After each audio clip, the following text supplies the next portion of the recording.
তাহিয়াতাম মিন ইনদিল্লাহ মুবারাকাতান তাইয়্যিবা।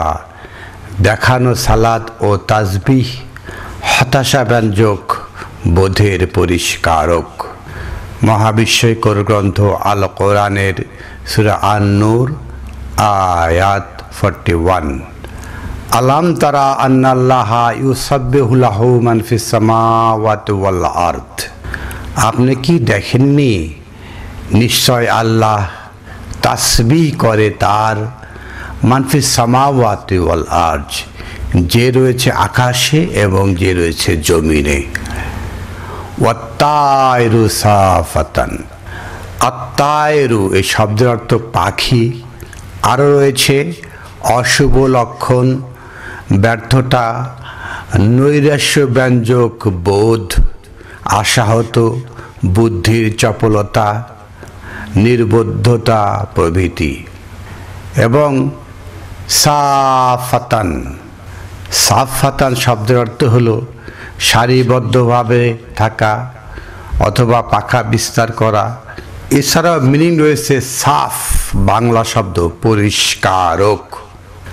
আলাম তারা, আপনি কি দেখেন না, আপনাকে দেখানো হচ্ছে, আন্নাল্লাহা, নিশ্চয় আল্লাহ, ইউসাব্বিহু লাহু মান ফিস সামাওয়াতি ওয়াল আরদ, আকাশে এবং জমিনে যা কিছু রয়েছে সকলেই তাসবিহ করে। ওয়াত-তায়রু সাফাতান, নৈরাশ্য ব্যঞ্জক বোধের, সাফাতান পরিষ্কারক। তো সালাদটা কি, সালাত এবং তাসবিহ এগুলো কি করে, নৈরাশ্য ব্যঞ্জক বোধ, যে বোধের দুর্বোধ্যতা, এগুলাকে পরিষ্কার করে সাফ করে ফেলে। কুল্লুন কাদ আলিমা সালাতাহু ওয়া তাসবিহাহ, প্রত্যেকে জেনে নিয়েছে তাদের সালাত এবং তাসবিহ। ওয়াল্লাহু আলিমুন বিমা ইয়াফআলুন, আর মহান আল্লাহ আহকামুল হাকিমিন, তিনি জানেন বিমা ইয়াফআলুন, আপনারা কি করছেন, ছিল কি আর হলো কি। এখন এখানে যেটা রয়েছে, এখন অনেকেই আমাদের মধ্যে এমনও লোক আছে যারা ওই মসজিদের অনুসারী, তারা হলো তায়রু সাফাতান, পাখিরা সারিবদ্ধভাবে দাঁড়িয়ে থাকে। আপনি পেলেন যে পাখিরা লাইন হয়ে দাঁড়ায়, আপনারা লাইন হয়ে দাঁড়াতে হবে, এটা কি আল্লাহ শেখাচ্ছেন? ওয়াত-তায়রু, হতাশা ব্যঞ্জক বোধ, অস্থিরতা, ব্যর্থতা, অশুভ লক্ষণ, নির্বোধতা। সাফ, সাফ বাংলা শব্দ, সাফ হতা পরিষ্কার করে। কুল্লুন কাদ আলিমা সালাতাহু ওয়া তাসবিহাহ, প্রত্যেকে তাদের সালাত এবং তাসবিহ জেনে গেছে। ওয়াল্লাহু আলিমুন, আল্লাহ জানেন, বিমা ইয়াফআলুন, আপনারা যে কি করবেন। আল্লাহ একটা মেসেজ থ্রো করলেন, আর আপনারা খালি এই ইয়াফআলুন একটা ফাল করা শুরু করে দিলেন, একটা কাজ করা শুরু করে দিলেন। বিষয়টা এরকম নয়। ওয়াল্লাহু আলিমুন বিমা ইয়াফআলুন, আল্লাহ জানেন আপনারা কি করবেন। এই যে করা, ফাল করা, আমরা ঘাট করে একটা কিছু করে ফেলি, এটা নয়। সেটাই পরিষ্কার করা হচ্ছে যে ওয়াল্লাহু আলিমুন বিমা ইয়াফআলুন। নেক্সট আয়াত 42। ওয়ালিল্লাহিল মুলকুস সামাওয়াতি ওয়াল আরদি ওয়া ইলাল্লাহিল মাসির, আর এই আকাশ, এই জমিন তারই, আল্লাহর। ওয়া ইলাল্লাহি আল মাসির, প্রত্যেকেই তার দিকে প্রত্যাবর্তন করতে হবে। নেক্সট আয়াত 43। আলাম তারা আন্নাল্লাহা, আবার রিপিট হচ্ছে, আপনারা কি দেখেন না, আপনারা কি দেখেন, কি দেখেন।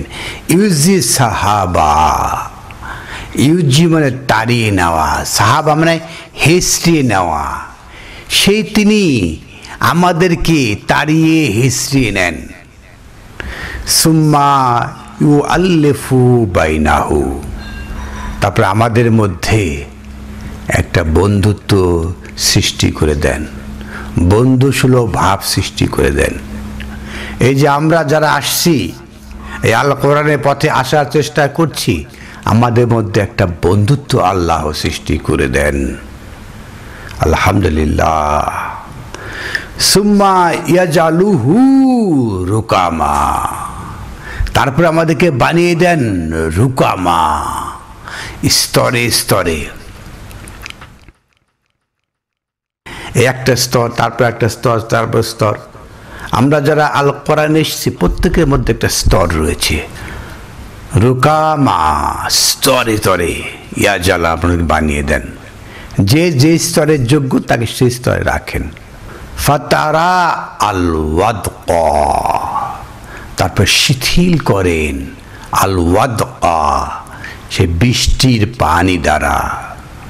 প্রথমে আমাদেরকে বন্ধু বান্ধব প্রত্যেকের মধ্যে সুসম্পর্ক সৃষ্টি করে দেন, তারপরে এদেরকে স্তরে স্তরে ভাগ করে দেন। আমার ধারে নিম্ন, একদম নিম্ন স্তরে আমি রয়েছি, আমার ঊর্ধ্বে আরো স্তর রয়েছে, তার ঊর্ধ্বে যারা আছে তাদের একটা স্তর। এইভাবে স্তরে স্তরে আল্লাহ ভাগ করে দেন। ফাতারা আল ওয়াদকা, ফাতারা, তারপর শীতল করেন ওয়াদকা, বৃষ্টি দ্বারা। ইয়াখরুজু মিন খিলালিহি, তারপর এই যে স্তর, এই স্তর থেকে বের করেন। খিলাল, স্তরের মধ্যে আস্তে আস্তে আস্তে বের করে উন্নত স্তরে নিয়ে যান। এই অনুবাদটা প্রচলিত অনুবাদের সাথে মিল নাও হতে পারে। ওয়ায়ুনাজ্জিলু মিনাস সামাআ মিন জিবালি ফিহা, ওয়ায়ুনাজ্জিলু, নাজিল করেন, মিনাস সামাআ, সে বোধের সেই পবন, বোধ আকাশ থেকে। মিন জিবালিন ফিহা, তার মধ্যে রয়েছে বড় বড় একটা অস্তিত্ব, বড় বড় কিছু। মান বারাদেন, শীতল থেকে, শীতল থেকে ঠান্ডা করে। ফায়ুসিবু বিহি, তার থেকে তাক করেন। কার দিকে তাক করেন? মান ইয়াশা, যে চাই। এই যে বড় বড় কিছু নাজিল করেন সেই ভাঁজ থেকে, যে চায় তার দিকে তাক করেন।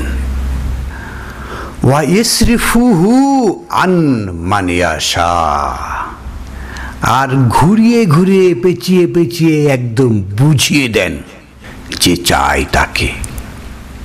আন মান ইয়াশা, যে চায় এগুলোকে। আল কোরআনের যে বাণী বুঝতে চায় তাকে আল্লাহ ঘুরিয়ে পেঁচিয়ে যতভাবেই এই যে দুর্বোধ্যতা, নৈরাশ্য ব্যঞ্জক বোধ, দুর্বোধ্যতা, এগুলোকে দূর করে দেন। আলহামদুলিল্লাহ রাব্বিল আলামিন। ইয়াকাদু সানা বারকিহি,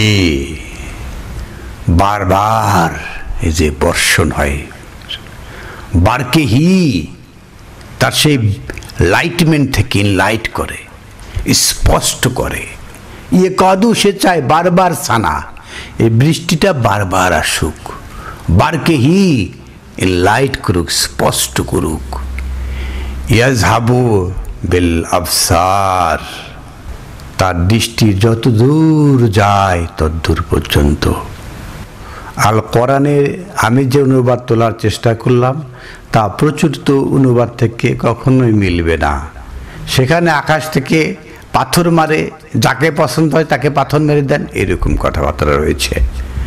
বিষয়টা আমরা যেটা দেখেছি যে সূরা নূরের 41 আয়াতে, ওয়াত্তায়রু সাফাতান, তায়ের যে নৈরাশ্য ব্যঞ্জক বোধের, সাফাতান, পরিষ্কার হওয়া, সেটা এখানে আসছে যে কিভাবে নৈরাশ্য ব্যঞ্জক বোধটাকে পরিষ্কার করেন আল্লাহ। তার ইউনাজ্জিলু মিনাস সামাই মিন জিবাল, বড় বড় কিছু নাজিল করেন আকাশ থেকে। ফিহা বারাদুন, তার মধ্যে রয়েছে শীতলতা। ফায়ুসিবু বিহি মান ইয়াশা, যে চায় তাকেই তাক করেন। এই যেটা পাওয়ার বিষয়, এটা বোঝার বিষয়, ওয়া ইসরিফু হু, তাকে ঘুরিয়ে পিছিয়ে বোধিয়ে দেন, বোধে নিয়ে আসেন, নৈরাশ্য বোধটাকে দূর করে দেন, এটা বোধের উন্মেষ ঘটান। আনমান ইয়াশা, যে চায় তাকে। লাস্ট আয়াত অফ ডিসকাশন 44, ইউকাল্লিবুল্লাহু আল-লাইলা ওয়ান-নাহারা, আল্লাহ দিন ও রাতের মধ্যে আবর্তন ঘটান, দিন এবং রাত। আমরা দিনটা কি বুঝি? সূরা হুদ আয়াত 114, সেখানে বলা হয়েছে আকিমুস সালাতা তরফাইন নাহার, আপনি দৃষ্টি নিক্ষেপ করেন দিনে। ইউকাল্লিবুল্লাহু আল-লাইলা ওয়ান-নাহারা, আল্লাহ দিন ও রাতের মধ্যে পরিবর্তন ঘটান। তাহলে যেটা হয়েছে কি, আকিমুস সালাতা তরফাইন নাহার, আপনার নাহারে আসতে হবে। আল্লাহ দিন রাতের পরিবর্তন ঘটান। আর লাইল হলো জুলুমাত, অন্ধকার। ওয়া জুলাফা মিনাল লাইল, রাত্রি থেকে বেরিয়ে আসতে হবে। ইউযহিবনা সাইয়াত, এখানে ইউকাল্লিবুল্লাহু আল-লাইল, আল্লাহ দিন রাতের পরিবর্তন ঘটান, আপনি রাত থেকে বেরিয়ে আসতে হবে, আপনি নাহারে আসতে হবে, তারাফাইন নাহারে আসতে হবে। ইন্না ফি যালিকা লা ইবরাতান, নিশ্চয় এর মধ্যে রয়েছে শিক্ষণীয়, ইবরাতান শিক্ষণীয়, লি উলিল আবসার, উলি মানে আউলা নিকটতম, আফসার দৃষ্টিমান, দৃষ্টি। দৃষ্টিমান লোকেদের নিকটতম হচ্ছে যারা এখান থেকে নলেজ নিতে পারবে, এরা দৃষ্টিমান লোকের জন্য দৃষ্টান্ত। মহাবিস্ময়কর গ্রন্থ আল কোরআনের সূরা আন-নূরের 41 থেকে 44 আয়াত পর্যন্ত আপনাদের শোনালাম। মহান আল্লাহ আহকামুল হাকিমিন আমাদেরকে সালাত দেখিয়ে দিয়েছেন, কিভাবে সালাত করতে হয় দেখিয়ে দিয়েছেন, কিভাবে বোধের হতাশা ব্যঞ্জক বোধের উন্মেষ ঘটিয়ে পরিষ্কার করতে হয় তা দেখিয়ে দিয়েছেন। আমরা পরবর্তী আলোচনা করব এই সালাত নেই, পরের আয়াত থেকে। আনিয়াশা আল্লাহ, আমাদের সাথেই থাকুন। আলহামদুলিল্লাহি রব্বিল আলামিন।